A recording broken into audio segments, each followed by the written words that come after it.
Ey Aksa!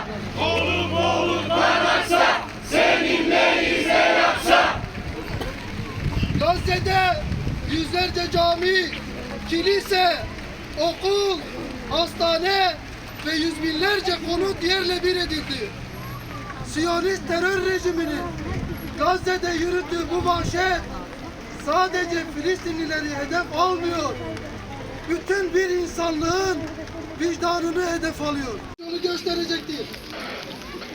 Allah onlara ancak içinde ebedi olarak kalacakları cehennem yolunu gösterecektir.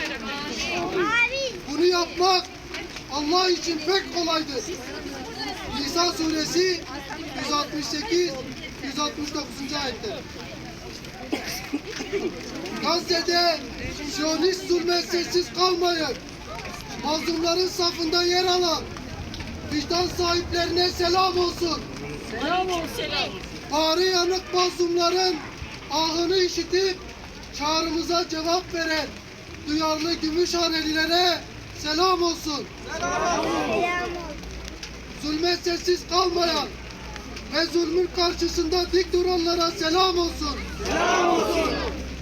Allah'ın selamı, rahmeti ve bereketi üzerinize olsun. Değerli basın mensupları, muhterem halkımız, kıymetli kardeşlerim ve bir kıblemiz Mescid-i Aksa'nın ve Müslüman kardeşlerimizin yanındayız. Filistin ve Mescid-i Aksa'nın özgürlüğüne giden yolda. Filistin ve Mescid-i Aksa'nın yoluna giden yolda.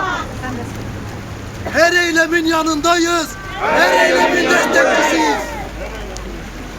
Bu yolda üzerimize düşen her türlü fedakarlığı yapmaya hazırız. Bu yolda Filistin halkına selam olsun. Filistin halkına selam olsun. Aksa Tufanı operasyonuna selam olsun. Aksa Tufanı operasyonuna selam olsun. Kahraman mücahitlere selam olsun. Kahraman mücahitlere selam olsun. Direnişe ve dirilişe selam olsun. Direnişe ve dirilişe selam olsun. Bu yağmura rağmen bu meydanı dolduran Gümüşhanelilere selam olsun. Allahu Ekber! Allahu Ekber! Allah'ın selamı, rahmeti, bereketi üzerinize olsun.